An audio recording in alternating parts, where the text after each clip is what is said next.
અંબાજી શક્તિપીઠ ખાતે શક્તિ corridor project અને વિકાસના નામે ગબ્બર માર્ગ પર આવેલા રબારીવાસના 89 મકાનો જમીનદોસ્ત કરી દેવાયા। તંત્રની આ કાર્યવાહીને પાંચ દાડા વીતી ગયા, પરંતુ આ અસરગ્રસ્તો સામે કોઈ જોનારું હજુ સુધી આવ્યું નથી। બાળકો, મહિલાઓ સહિત 89 જેટલા પરિવાર ખુલ્લા આકાશ નીચે રહેવા મજબૂર થઈ ગયા છે। યાત્રાધામ અંબાજીમાં વિકાસના નામે હાથ ધરાયેલ દબાણ હટાવ ઝુંબેશમાં 89 મકાનોને તોડી પાડવામાં આવ્યા। આ વાતને 5 દિવસનો સમય વીતી ગયો, તેમ છતાં વૈકલ્પિક વ્યવસ્થાના નામે માત્ર ને માત્ર ઠાલા વચનો અપાયા હોવાની ફરિયાદો અને વેદનાઓ ઉઠી રહી છે। અસરગ્રસ્તોના જણાવ્યા પ્રમાણે તંત્ર દ્વારા તેમના માટે ફાળવવામાં આવેલી ધર્મશાળામાં માત્ર 13 રૂમ હતા, જેમાંથી 10 રૂમ અન્ય લોકોને આપી દેવાયા અને બાકીના 3 રૂમ જર્જરિત હાલતમાં છે। પરિણામે આ પરિવારોને ખુલ્લા મંડપ નીચે રસોઈથી માંડી તમામ દૈનિક પ્રવૃત્તિઓ કરવી પડી રહી છે।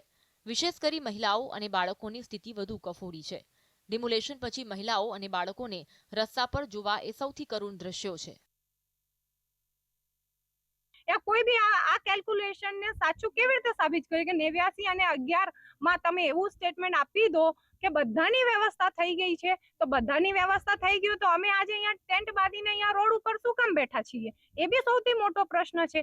આજે દરેક જગ્યાએ આનું ચિત્રણ થઈ રહ્યું છે અને તમે હોદ્દા ઉપર બેસીને આજે કોઈ પણ વ્યવસ્થા નથી કરી રહ્યા, એટલે એ સૌથી મોટો આપણા ન્યાયતંત્ર ઉપર અને આપણી વ્યવસ્થા ઉપર પ્રશ્ન છે કે ખરેખર તમે લોકો જે એજ્યુકેટેડ છે, જેમની પાસે સત્તા છે, તમે લોકો ખોટું કરી શકો છો તો આ સામાન્ય માણસને તો ન્યાયની ક્યાંય ઉમ્મીદ જ નથી રહેતી। તમારે કેટલા દિવસ સુધી આવી રીતે કરવું પડશે? હું તો આમ કહું છું કે હજી કેટલા દિવસ સુધી મારે આવી રીતે રખડવું પડશે રોડો ઉપર?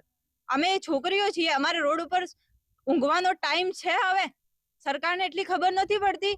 આમ તો ઘણી મોટી વાતો કરીને જાય છે, એમ ને તેમ ને, બહેનોને બચાવો ને બહેનોને એ કરો ને બહેનોને, બેન તો રખડી રહ્યા છે રોડ ઉપર, એ સરકારને કેમ નથી દેખાતું?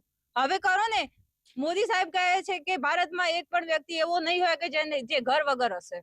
અમારે તો હતા એ લઈ લીધા છે, બનાવવાની તો મોટી વાત છે, હતા એ જતા રહ્યા। પંચાયત વાળા કીધું, મંદિર વાળાએ કીધું કે તમે ગેરકાયદેસર દબાણ કરેલું છે।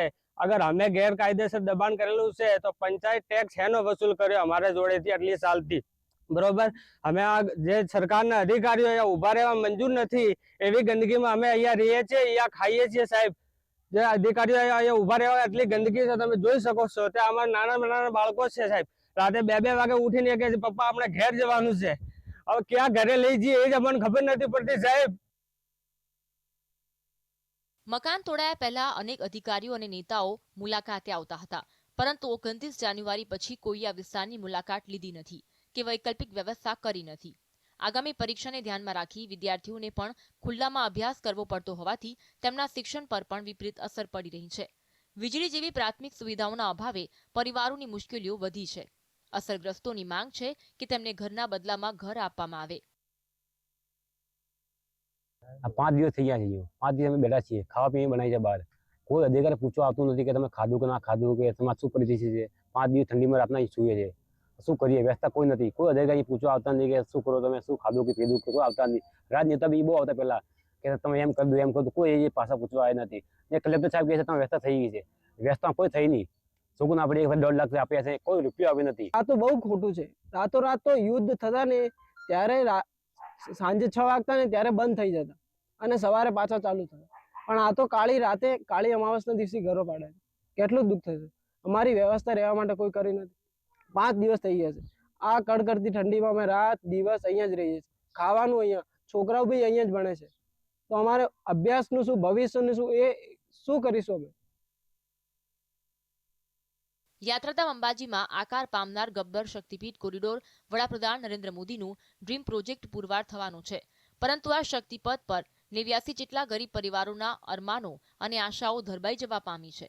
આક્રંદ, ધૃણા અને આક્રોશથી નિર્માણ પામનાર ગબ્બર કોરિડોરમાં વર્ષો જૂના દબાણોને ધરાશાયી કર્યાના 5 દિવસ વીતવા છતાં મોટાભાગના પરિવારો ઉપર આબ અને નીચે ધરતી જેવી દુર્દશામાં અટવાયા છે। દેવેન્દ્ર પ્રજાપતિ, GSTV, અંબાજી।